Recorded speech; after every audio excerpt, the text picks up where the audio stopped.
Hello everyone, this is Pavel and the final episode of the podcast I Love Anime about the Attack on Titan. And since this is the final episode, it's time to talk about the ending of the story, which I'll defined for myself as 2 special episodes released last year. I also want to talk about the author of the manga, Hajime Isayama. Fortunately, unlike Ichiro Oda, it's much easier to find information about him, as sometimes it helps out to better understand the creation through the author of the work. Also, I was very late with the final podcast as for a very long time I couldn't fully put all my thoughts into words. Speaking about the Attack on Titan, I constantly had the feeling that I was missing something and I had to dig deeper. But I think the point is my reluctance to let it go. It got so deeply under my skin and the Titans turned out to be something special. Yes, someday something will definitely come out and it will fascinate me no less, but it will be something different. Isayama-san's creation has taken its place in my heart and head as one of my favorite works, which I didn't want to be part with. And it's sad that this has come to an end. And how did it all start? Was it Eren waking up under a tree in tears after a long sleep? Or his father holding him in his arms for the first time and telling him he was free? Or maybe it was ancestress Ymir who hadn't closed his eye? Or was it the origin of life itself? Not exactly.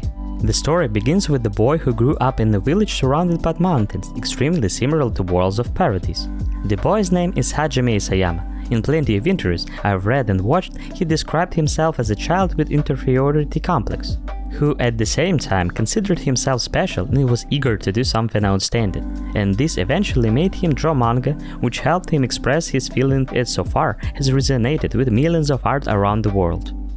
Moreover, before the start of the series at the age of 19, he created a one-shot with the same name, which would become the spine for the entire story later. The story, which he himself briefly described as follows: it's about a world where humanity has been cornered by giant cannibals. It sounds creepy, intriguing. Isayama-san has found inspiration in different things, in the world history that he loves, and while working on his work, he was studying a lot from the history of ancient Germany, Great Britain, and Europe in general. Then again, it's hard to avoid comparisons with his homeland Japan, which, like Paradise, was isolated from the world for a long time, and in the 20th century tried to catch up with other countries. And as a result, the idea of militarism raised its head there, and Japan sided with Germany in World War II. Parallels to this can be found in manga here and there. Yet I haven't found any reference to mythological as a source of inspiration, though the very concept of a titan came from the Greek myths. Moreover, there's a rather creepy painting by Francisco Goya called Saturn Devouring His Son. After I had seen it, it was hard to get rid of the parallels with the Attack on Titan. Curiously, Isayama-san said that he created the image of his titans based on drunken visitor of the internet cafe in Tokyo where he used to work. And this fact explained why they move and behave so strangely. Indeed, a person under the influence of alcohol can dehumanize himself, becoming closer to an animal driven by basic instinct like a stealing hunger.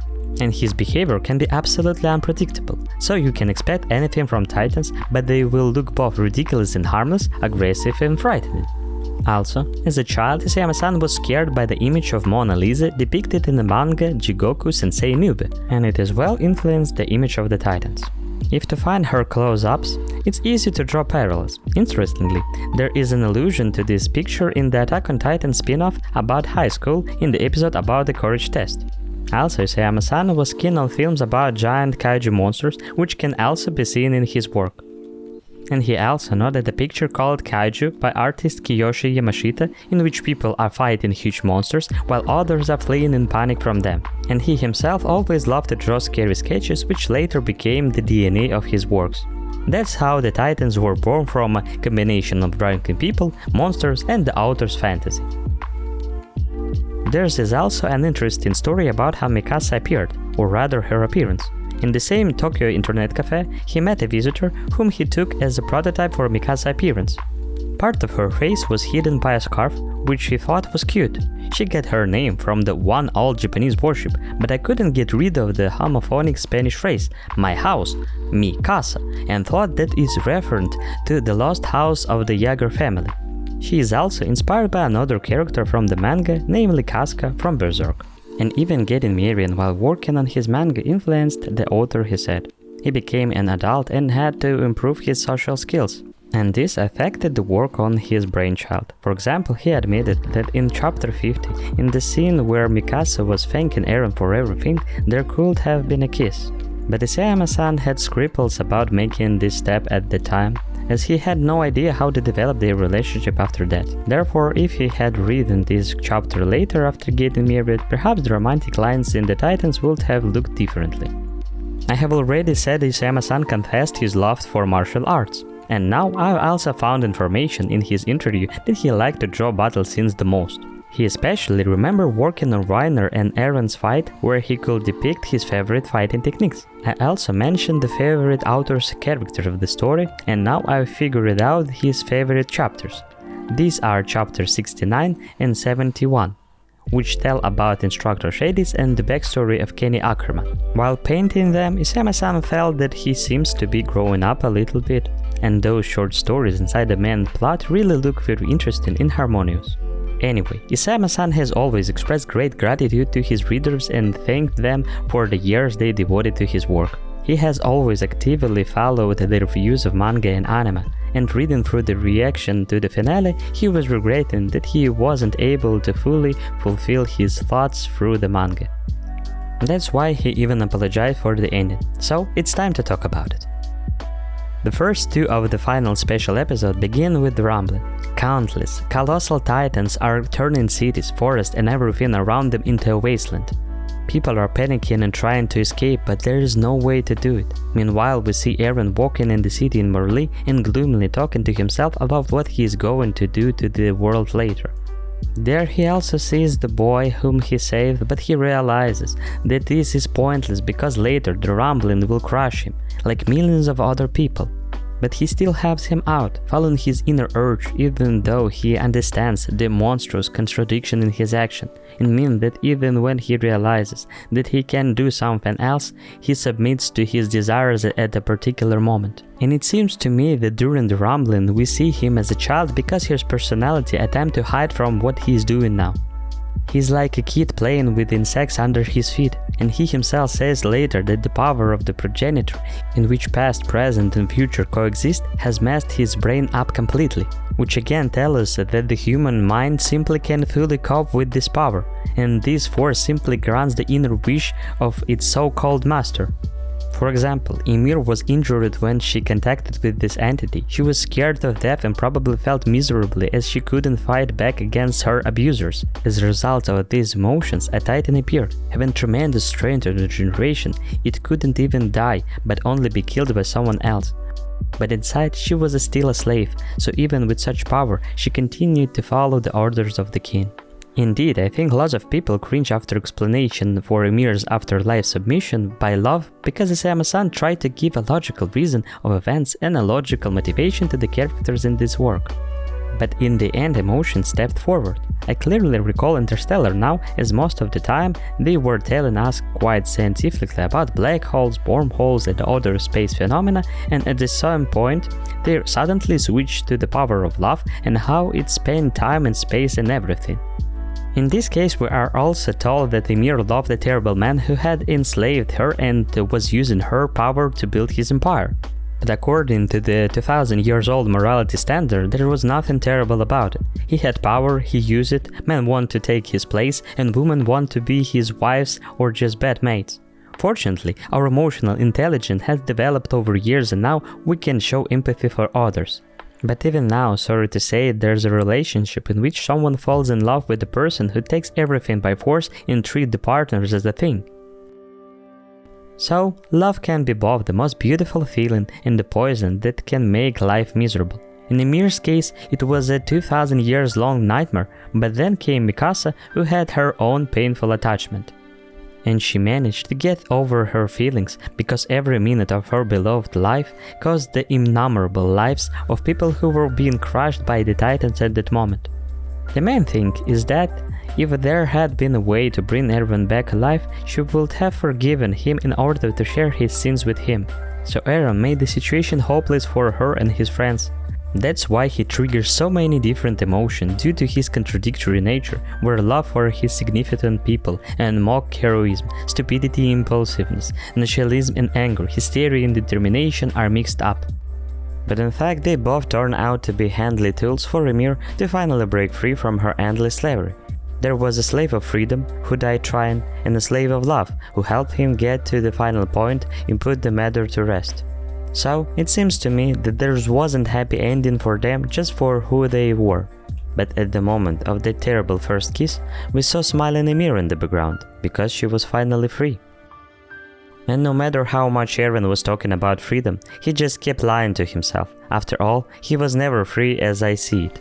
And that's why his titan, after taking the power of the progenitor, looked like a puppet, hanging on threads attached to the main skeleton and moving not by his choice. There can be even more far-fetched comparison, where Eren and his attacking titan are looking into their future, but they're controlled by the terrible and bloody past of this world in the form of a huge skeleton that should have been buried a long time ago to be able to move on, but in vain. I want to return to Eren and his commitment to freedom. When he was young, he felt trapped by the walls that surrounded him. When those walls were breached by the Titans, he started hating them, and this pushed him forward. But was it just Titans he hated? While reading the manga in English, I noticed that when he was sailing away from the lost Shiganshina, he was screaming that he wouldn't kill all these animals on this planet. And earlier in a conversation with Hannes, he had compared the people inside the walls with animals waiting to be taken to slaughter. Later, in an internal monologue, he will say that if a person restricts someone's freedom, then he is not important, while remembering those bandits who kidnapped Mikasa and whom he killed without a doubt. This hints that in his value system such people were like animals or beasts and they were not worth pity. And when the rumbling reached the continent, Eren repeated the same words about killing every single animal, because that's how he saw this world. Having said that, I also thought about the scene from the finale, which has been bothering me lately. We were suddenly shown the entrances Ymir, who left the pig's pen open. At first I thought it depicted how, in fact, a minor event caused a chain of terrible events for 2000 years ahead. Then the crazy idea popped up, what if it was a hint that Eren, having received unlimited power, himself forcing Ymir not to close the pen so the story would happen. Like with Dinah Fritz in the form of a titan whom he personally sent to his mother, preventing her from eating Bertolt. But this is too far-fetched. And now, I think that it might be a metaphor for how the aliens inside the walls started their journey to freedom after breaking through the walls at the very beginning because their pen opened up, although this sounds as feeble as possible. In general, the topic of freedom is one of the focal points of the work. It's sung in one of the anime title music variation that all people are born free. Grisha tells his newborn son that he is free. Young Grisha himself used to strive for freedom, but made a lot of mistakes when he decided to use his own son Zeke as a tool to achieve his goals. But rising Eren's up, he didn't try to make a revolutionary out of him, but his gene seems to have done it for him. Therefore, Eren always longed for freedom, although he never managed to reach it. He became its slave, as he told Armin in the end. He was always used as a tool. He was a bait, a weapon, a hostage, and when his home island was liberated from the Titans, the truth about the outside world was revealed. This world was full of people who hated his nation, and him personally, because he was called a threat to the whole world, and he eventually became one. It's bitterly ironic that he saw his future until the moment of death, and this knowledge itself took away any freedom of his actions. And he, who had gone through a tragedy because of the Titans, would bring a lot more destruction to the foreign lands. The victim, who became the aggressor. This was Isayama-san's idea, which he wanted to observe in his work. That's what he has said in one interview. In general, I consider Eren and his story as a realization of a hypothetical situation where the typical hero of shonen, who received more and more power on his journey, can take a different way. That is not to be kind and forgiving. Eren wants revenge from the very beginning, and he is moving toward this goal. And even when he has the option to stop and break the vicious cycle of violence, he doesn't do it, as in that famous scene in the basement with Reiner. Moreover, this is already a final point in his memory, where he has already reached his goal, and the realization of who he is makes all that horror that stands between him and the end point possible. In other stories, the main character, despite traumatic events, inexperience, and enormous and ever-growing power, almost always try to reach generally accepted ideals of goodness and justice, because this is the way the story goes.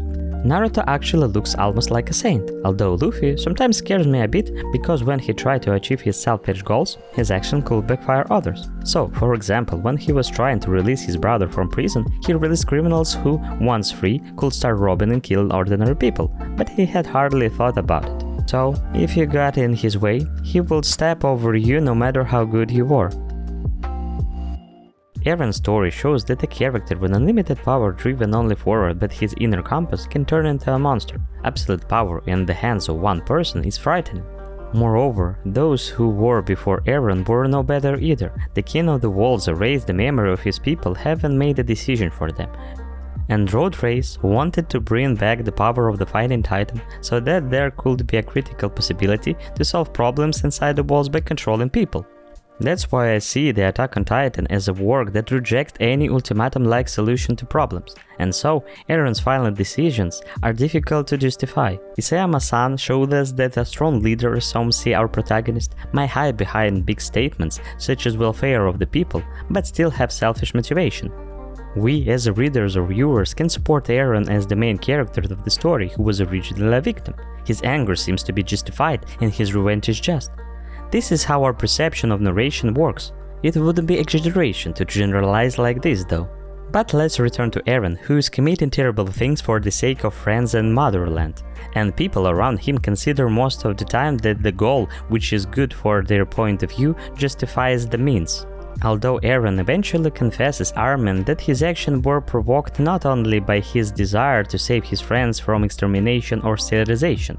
He wanted to see the world outside the walls exactly as it was described in that Armin's book, unique and habited.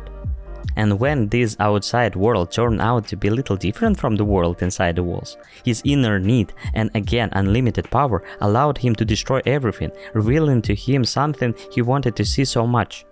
After all, we often don't understand what motivates us. Even specialists find it difficult to figure it out the cause and effect interconnection in the behavior of a person. How dependent are we on genes, upbringing, various traumas and experience? How free are we in our decisions, or we are moving forward like Eren according to a predetermined scenario that was written without us? Isayama-san, in the interview after the anime finale, said that he felt like his hero. For him, the ending of the story was predetermined from the very beginning as well, and even though he was free to change it, he still ended it up like this. And I respect the author for this decision because it is his choice, a reflection of his inner feelings. He could have easily adjusted to the fans' wishes after the negativity toward him after the end of the manga, but the anime finale only added some touches. And this tells us that the author of the work is just a human, and there is no point in being angry at him for his decision regarding his own brainchild. At the same time, no one forced you to accept the ending if you don't like it. In general, I understand the feeling of the people who have been followed the story for years and may have been disappointed. But I can understand those who start dumping on the author for not pleasing them. Besides, you can always come up with your own version of the ending. I did this with the Game of Thrones because it seems to me logical for the White Walkers to win. Or the Evangelion, for instance, has a lot of fan endings, not to mention that it has several official endings as well. But I want to talk again about the difference in people's perceptions. For somebody, Eren can be a patriot, a defender and a hero. For others, a monster and the enemy of humanity. But if you look at him carefully, you will see that he doesn't represent anything special. He is not very smart and acts recklessly. He was even eaten because of his temper during the first operation, and if he hadn't had the power of the Titan hiding inside him, his path would have ended there. His fighting abilities are good, but far from ideal, and he never makes it without some help. But in the final season, he looked calm and provident because Isayama-san let him look into the script. After that, he forced himself to put on mask for others, and only for this reason it seems like he began to act thoughtfully. He showed his real emotions and feelings only to Armin in that scene, causing a very different viewer's reaction. The contrast between his behavior in the last season and this tantrum was so strong. Meanwhile, I saw there just Eren, whom I had seen most of the story. After all, he was still a young guy who had been involved in the vicious cycle of bloody events since childhood.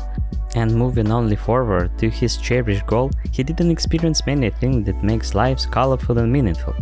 He only thought about the mere possibility of living peacefully with the loved one when he was saying goodbye to everyone using his power. and he gifted Mikasa an alternative development of events where they live together in the wilderness, having put all the horrors of the world around them off until the remaining years of their lives were over. By the way, the different way he spoke to Mikasa and Armin had led me to a strange idea that when partying with them, he behaved the way they wanted. He told Mikasa that he couldn't have arranged genocide, and thanks to her he managed to give up, as it calming her down and making her doubt about that conversation with him and Marley Fate so that they wouldn't hurt her for the rest of her life. And he gave Armin the opportunity to talk the way he always wanted and even to hit him.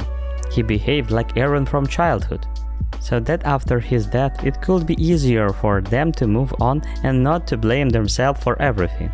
Though Mikasa, despite all talks about forgetting him, moving on and leaving him behind, seems to have carried her feelings in this everlasting scar to her death, but judging by the end credits, she finally got together with John, having lived a long and hopefully happy life. But Mikasa is an incredibly stubborn person and need to look at her carefully. But Armin seems to surprise Eren when he decided to share the burden for committed terrible things with him. Someone suggests that Armin would justify what Eren had done, but I don't think so. Armin said exactly what he wanted to say, that he was also involved in this, and even if there was less blood on his hands, just his transformation into Colossal Titan and the Board of Marley took many lives. Therefore, he is also responsible for the arranged calamity, even if he decided to stop his friend in the end. A friend for whom he had done so many things that he would regret for the rest of his life anyway. That's the way Armin is. So I started imagining dialogues with other characters. For example, he probably gave Jean a lesson on how to win Mikasa's heart, where she should be kidnapped, rescued, and given an item of clothing. Captain Levi was allowed to beat him for everything he had done, and so on. And again, I want to talk about Armin because his journey is one of the most interesting parts of this story. He went against both his weaknesses and his moral principles. At the same time, he remained an insecure and doubtful person inside, always proving his value though. That's why Levi said he had had no regrets choosing him over Eren. Moreover, both of them were ready to sacrifice humanity in order to complete their missions. But when Armin got into some kind of limbo where he saw himself breathless, he screamed at himself with pain in his voice, blaming himself for his weaknesses. And at the same time, we were shown one of the most powerful moments where people who were trapped on the edge of a cliff. But even in such no-win situation, they began to pass the child in red from the hand to hand away from the edge. Which might be a reference to the famous scene from the Steven Spielberg's film Schindler's List. There, during the Second World War Jewish people bastion, people were trying to help a girl dressed in red to escape a terrible fate. Anyway, the last two episodes were full of incredible scenes. The first scene of Rumbling was scary and awesome. At the same time, we saw Eren's perspective, calling this nightmare freedom, a very disturbing scene. But how bright Hanshi departed. After all, not only Eren can be called suicidal, because it seems that most of the members of the Survey Corps are just looking for a more beautiful way out. But Hanji stole the show, coming out against a horde of titans, burning up like a shooting star in the sky, leaving us and the characters in tears. I wish I could have talked about her more in my reviews, because she is one of the most interesting characters in the story, as I remember not only the funny moments due to her unhealthy interest in the Titan, but also her thirst for knowledge, discoveries, and attempt to look at the Titan threat differently. At the same time, she always had a bit of temper hidden inside her, which would sometimes come out, as for example in case of torture or threat to other people. It looks creepy sometimes, but she also was able to regret about her action. But she reproached herself for not being able to come up with the plan that would allow Eren to act differently while she was the chief of the scouts. When I finished reading the manga a couple of years ago, I was wondering how the final episode would be animated. The scale of events was just crazy and the work ahead was terribly complex. That's why I'm not surprised that the Wit Studio decided to stop after 3 seasons, handing it over to MAPPA, which has always welcomed challenges, although their hard-working animators usually suffer from it, judging by the news about terrible overwork in the studio while working on the Jujutsu Kaisen 2. However, this is not a problem of just one studio, but the entire industry. In any case, I think that the animators and all the people involved in the final season project have done a tremendous job. My deepest gratitude to them for this, and I hope their working conditions will be improved. To see on the screen the last battle of the Server Corps with the horde of titans of the past was an incredible show. And the last flight of the Ackermans on the way to Erwin is one of the best moments of the year in anime for me. It looks so gorgeous. I would even love to watch the final special on the big screen in the cinema, but there was no such opportunity. And knowing how fast full-length Japanese anime films get here, I can do without it. Also, I noted the dialogue between Zeke and Armin, where the first one talked about the absurdity of existence, which is similar to the primitive urge of life to reproduce itself. And if we talk about a more modern person, then to multiply. I think it's both our strong and weak side. Because if we hadn't strived for this, we wouldn't reach such progress, but on the other hand, now it prevents us from enjoying what we already have. We always seem to lack money, time and resources, which causes dissatisfaction. So Armin contrasts the importance of trifle of life like a warm summer wind, friends with whom you can have a great time, and other such moments with the opinion of Zeke. Yeah, it sounds naive, but sometimes it's worth looking back at your life and maybe you'll be able to see the bright side of your existence. I'm personally somewhere between those two standpoints of Zeke and Armin. That's why sometimes life seems pointless and I feel like a speck of sand in an endless universe. My life is worthless and doesn't mean anything, but sometimes I'm happy for what I have and grateful that there are people who care about me and whom I care for. I've also realized that I didn't mention the voice actors in any episode, but they did an awesome job to make the character from the manga come to life on the screens. By the way, I watched both the dubbing and the original, but the Japanese actors are just incredible. I am very glad that there was a video on YouTube showing how they were recording the final episode. You could see Yui Ichikawa crying after recording Mikasa's final line, and Marina Inouye doing that heartbreaking scream when Armin saw Erwin's head in Mikasa's arms. Damn, almost every time I review this moment, it brings tears to my eyes. This is such a powerful moment and a brilliantly played emotion. Also, there was a moment where the anime director, the voice director and actor Yuki Kaji were figuring out how he would act the moment with Erwin's outburst. Surprisingly, I found out in that video that Yuki Kaji's child was that baby on the cliff. So even though I myself can call the ending of the manga and the anime rough and by no means perfect, but I still can't call it a mess. Anyway, I will not have persuaded those who didn't like it with my arguments and reflections, but it was incredibly interesting for me to watch this story and dig into it, and especially into the ending. Every time I decided to review the anime, I noticed something new and significant for the story, and I didn't regret spending time on a recent reading of the manga, as discoveries were waiting for me there too. For example, there was a scene in the manga that wasn't in anime that made me laugh out loud. And there, before the outthrow of the king, Armin was thinking about the ways to control the people's opinion inside the walls. He suggested that they blame the government for letting the Titan attack, and then if there was a riot and the authorities started shooting civilians, they could use those victims to make their regiment look like heroes. And the people would be forever grateful to them for this. I'm reading this, looking at Aaron who was listening to this plan, and it kinda feels like his idea of making his friends into hero after his death looks like a little like Armin's plan. I guess after the ending there were a lot of people who wondered what the point of all this was. And for some reason, in the end I answered this question for myself that the meaning was in the absence of meaning, and now I'll tell you why.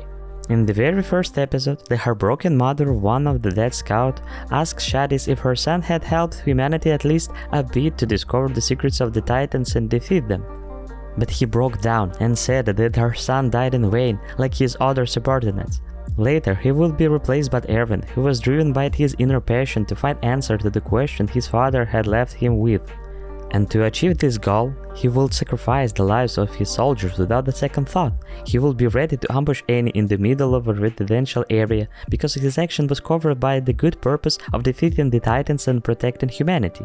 And as Armin used to say, only the person who has rejected humanity is able to achieve something outstanding. Erwin became a devil who could guide scouts to the very gates of hell, and after him his survived subordinates became devils and were doing terrible things for the sake of noble causes.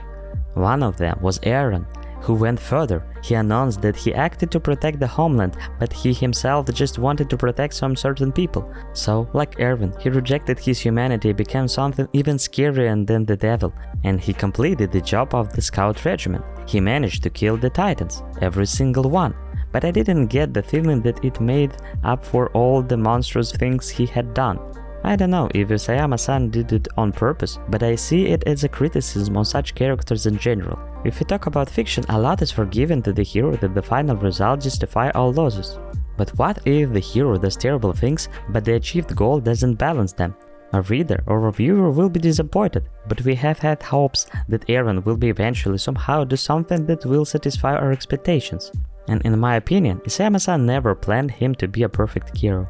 Smart, rational, kind. He said that thanks to Yuki Kaji's voice, Eren turned out to be more pleasant in the anime than the author had wanted him to be. It seems to me that his death in the first season was not only to shock, but to show that his recklessness had led almost entire group to death because it was him who rushed to avenge the death of a comrade. If it hadn't been for the story armor, he would have been dead.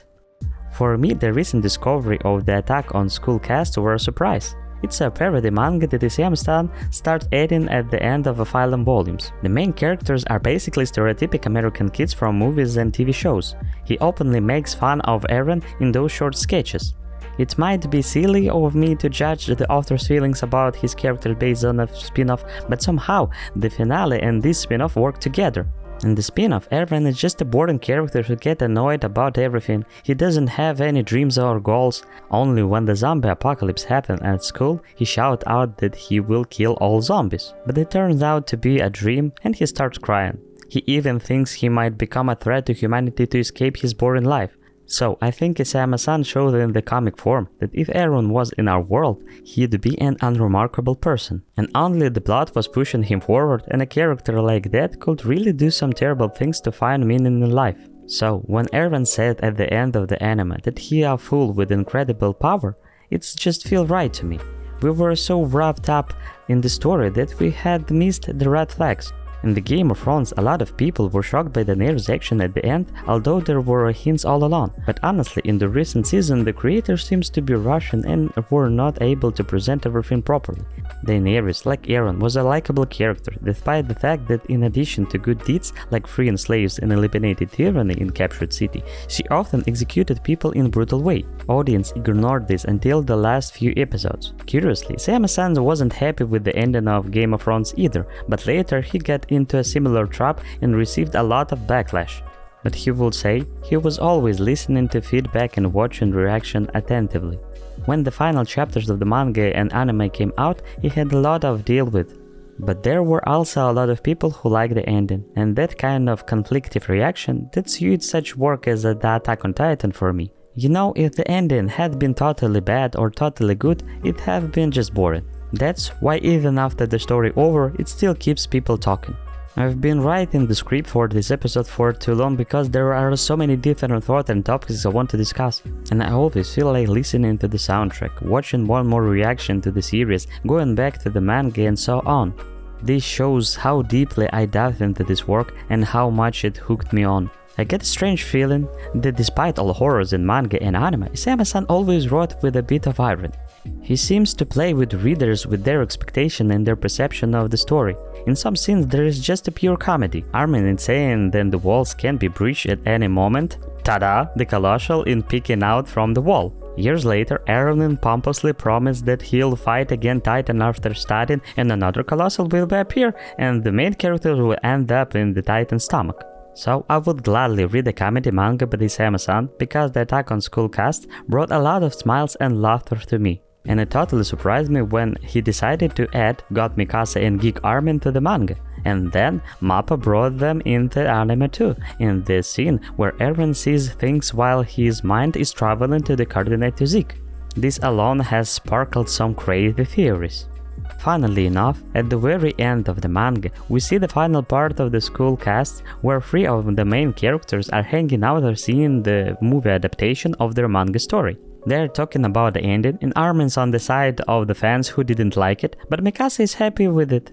Eren just said he is glad that they have watched the thing together. This comic ending is set 100 years after everything that happened in the story, told by Aaron, who has been the narrator the whole time. Maybe he wrote the book and it was made into a movie years later. And this theoretical idea of our heroes being reborn to a peaceful time without titans is heartwarming. But it turns out Eren and Armin stayed in hell for not too long, considering what they had done. Then there's Ymir in the background with her daughters, so they all were brought back from the death so they could have a peaceful life. Which again adds a nice touch on this dark story for me. Alright, I'm finally going to wrap up my story about the Attack on Titan, which was so difficult to let go. But then again, who am kidding? I'll probably still check out reaction and listen to music from time to time, and someday I will start watching again from the beginning. Because I can really call this anime my favorite one. Perfect? Probably not. But it's been a ride full of strong and varied emotions, and just a few works in my entire life had done the same. So it definitely gets a place in my heart and head. If anyone stuck with me till the end, I bow down to you in respect. I can't call myself a good storyteller, but I tried my best to put my thoughts together, and I just wanted to speak out even though I realized that few people would hear or see it. So this is finale of the first season of the podcast, or maybe the whole podcast I Love Anime in general, because very few people really listen to it, so it's hard to give your best in vain. But like I said before, it was just fun doing it, and I hope at least someone was interested in listening to it. With that, I say goodbye to you, good luck, bye bye.